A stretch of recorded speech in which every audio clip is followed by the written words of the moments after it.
Not anymore. 4014's bigger. Alright folks, I am inside the cab of Challenger number 3977.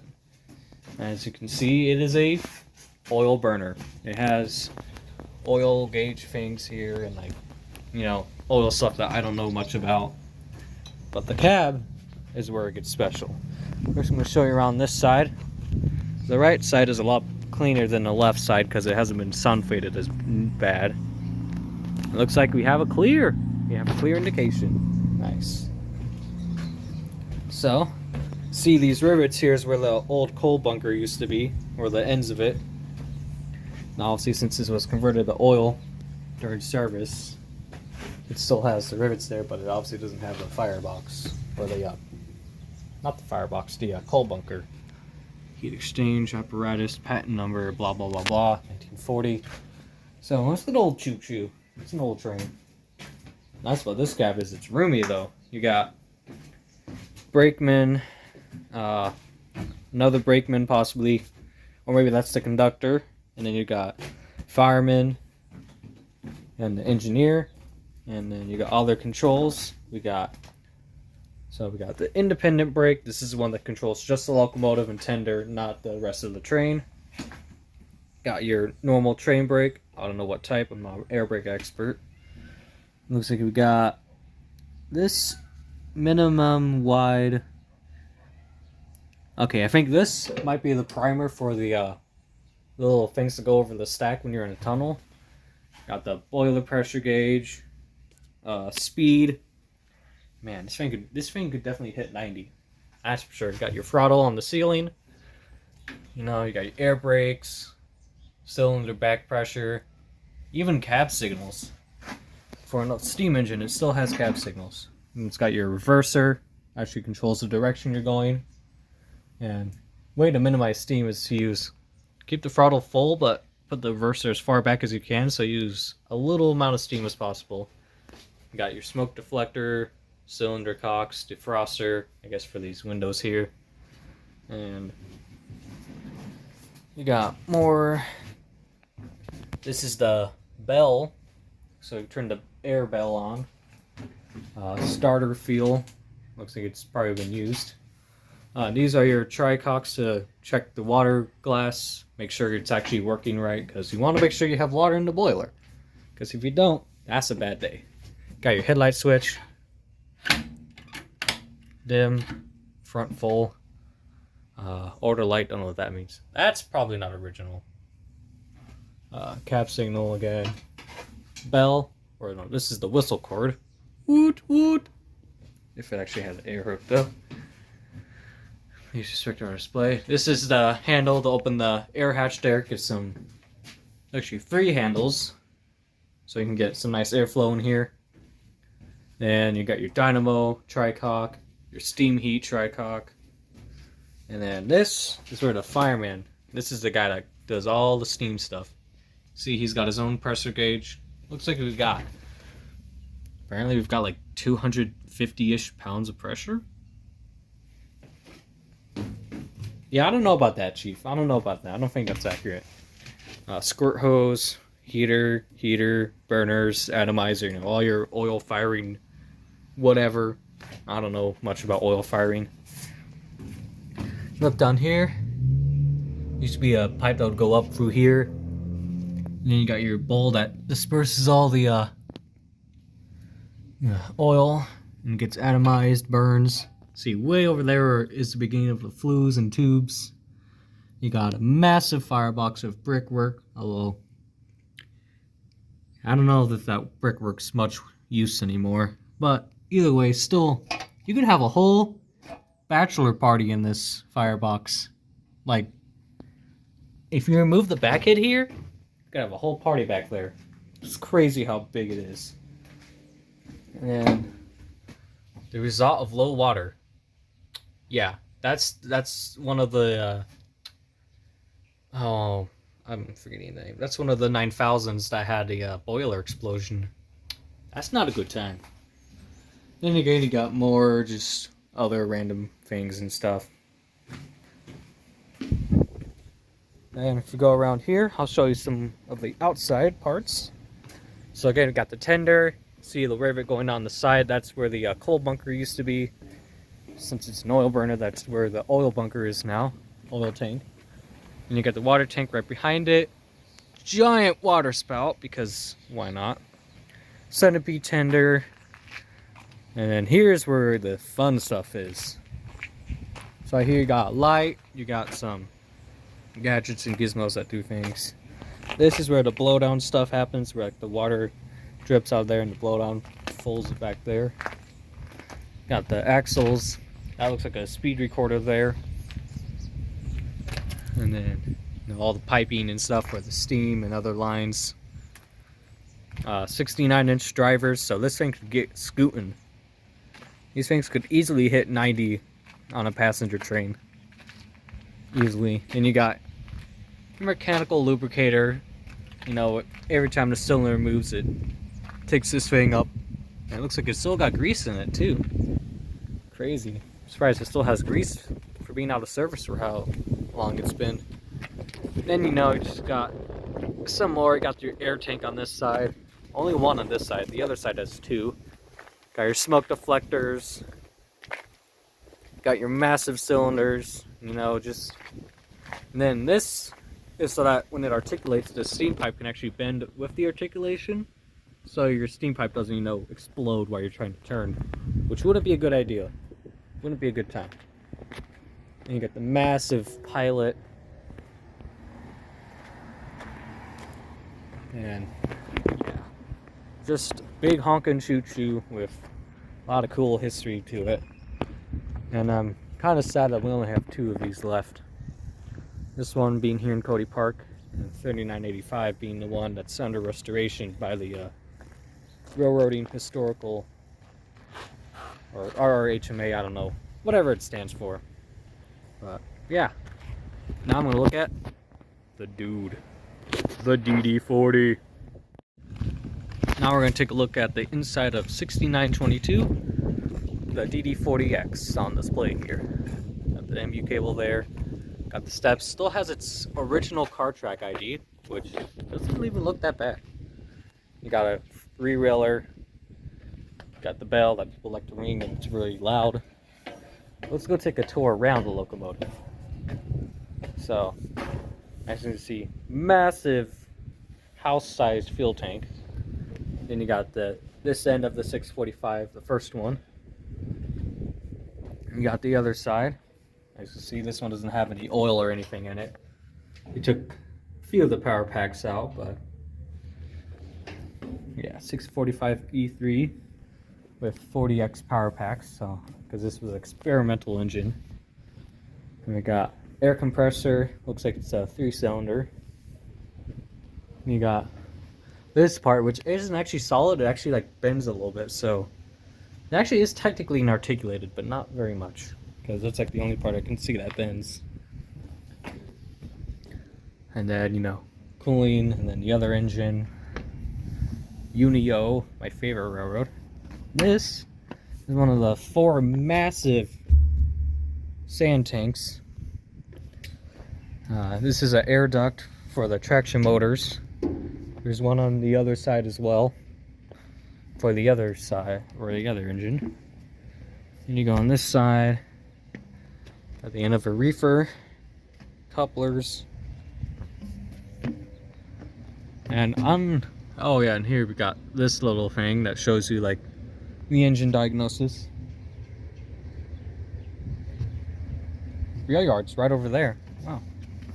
Another's one of those giant sandboxes.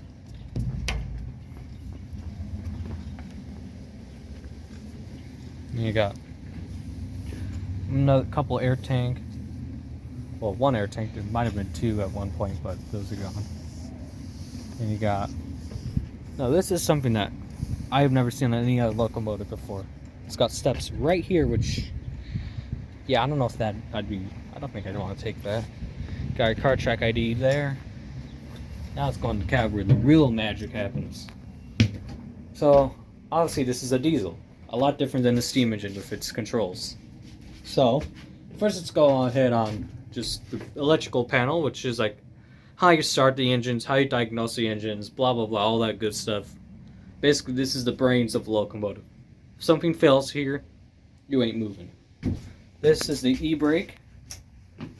This is, I believe this is a brakeman seat, conductor, and then the engineer. And the conductor has his own E-valve as well, just in case the engineer can't get the train under control. Got a sunshade. Got a fly. That's not part of the locomotive. Got cab signals because UP has cab signals. Got its unit numbers so you can tell dispatch, hey, I'm unit blah blah blah blah, I'm on train blah blah blah. And as you can see, we got those massive windows. Got a mirror to look back at our consist. And then this is where the magic happens. So you have your horn, honk.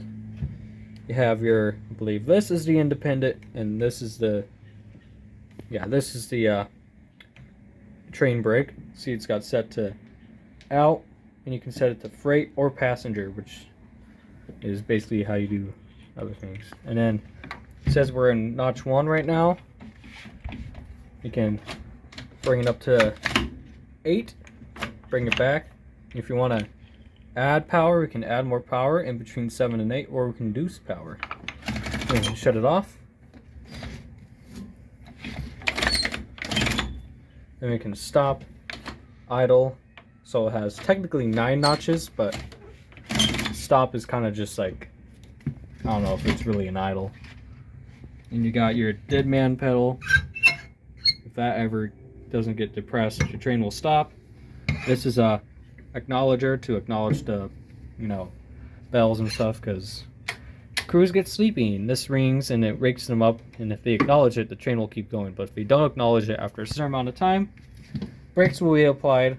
I don't know if it's an emergency brake or a normal application, I don't know, and then the train will stop. And you got your amperage meters for the 2 locomotives engines.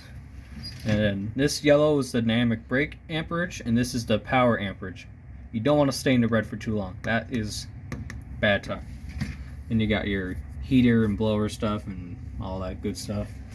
You got air brake stuff. You got one air brake and then another air brake control. And where's, oh yeah, and there's the speedo. But yeah, pretty cool locomotive. Call attendant. This is the bell. Get a heater for the conductor. And if we go down here, we have the world's greatest bathroom. Yeah. Not use while light is on, blah blah blah blah. Yeah, I wouldn't want to be in here. I would not want to take a bathroom in here. And then you got the door with the headlight on it, so it's a pretty hefty door. This cab is pretty strong. You can survive a pretty good collision. But yeah, that's the cab of a DDA40X. Here's a tour of the UP reefer they have on display. See, this is the temp gauge. As you can see, it's 70, so obviously this ain't cooling anything. It's got its tracker. There's a train somewhere over there.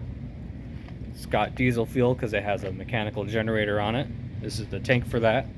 It's got cushion on the frame so your loads don't get damaged. It's got a plug door so loads stay contained. Retaining valve. This is where you put your defects in if it has a defect. And then you've got all the reporting marks and stuff. See, it's got compression shoes, limited weight, load weight. There's a Jevo somewhere over there chugging hard.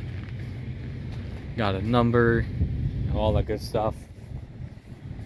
And at the rear, you got your brake stand, your coupler, your air hose. You know, just all the things. And then, might as well go look at the caboose. Alright, now we're inside the passenger coach. Got the train bulletin, Got some photos, some stuff on display. Local little Alco switcher. Got this little 7¼ inch gauge steam engine. Might not be 7¼ I don't know if it's a live steamer or if it's just a display piece. Oh, it's a live steamer. It's got all the instruments.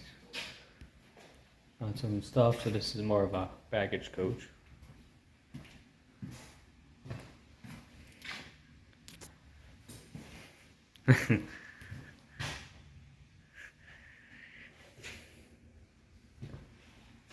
And we got some boiler gauges, tools, North Platte roundhouse, telegraph pole, what's left of it, rail bike, old PFE reefer, Union Pacific Railroad presidents from the beginning all the way to almost first recent. They have Jim Young, but we've had at least a couple after that. There's Bailey, the one responsible for Bailey Yard. Same Kennefic.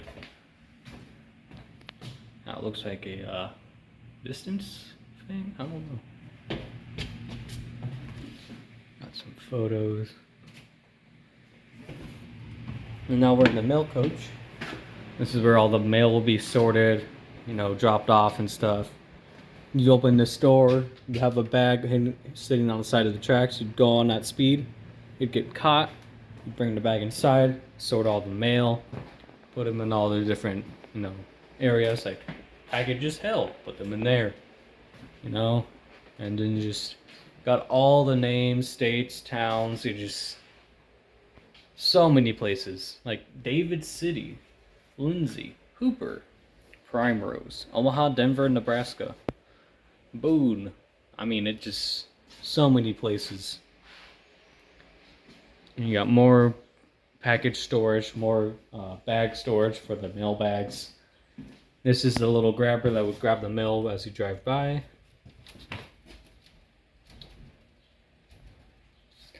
And yeah, and then we go to the Caboose. Got a end of train marker. Brake wheel. Fuses, matches, bed, first aid, all of the storage in the bathrooms. And then we got the cupola where the brakeman would sit to watch the train. Got an air brake gauge, so you know if the train's, you know, got emergency or something. You got an emergency valve in case you need to stop the train and the train crew aren't responding to your signals. You got more beds and stuff, kitchen, and a desk. Now look at that, the better U50. Take that U50C. Then we go down, get a tour of the side of the Caboose with its marker lamps. Got axles and then air tank, and then right here are the belts and the turning generator for the dynamo that would spin as the train is moving. Now, as you can see, it doesn't have the dynamo anymore. It just still has the equipment for it, but it doesn't have the dynamo. Actually, that's the dynamo. Some of them have the dynamo on the axle. This one doesn't. This one just has it up here, and then it's just controlled by belts. Looks like they have some grease and stuff on them. And here's a tour of the freight or passenger car underframes. Here's the mail coach. See, it's got windows and stuff, and there's the grabber that grabs the mail as it's going on by. And it looks like this side used to have one, but it must have got taken off at some point. You got Timken roller bearings. Partially, that one's a height roller bearing. Got another car, 1350, your standard old baggage coach. Nothing too special about it. And then that one also has a dynamo. You can see it right there. Give you guys a better view. And this one's got multiple belts. It's got 3 of them. Maybe that's so that if one fails, or maybe it's because it's so big it needs that. Also, if you notice, these are pulling pockets, so if you wanted to shunt with this, I don't know why you'd want to switch with a Challenger, you could use like a pull and switch from the other track. But that kind of fell out of favor real quick. Got a baggage trolley. We got the trains.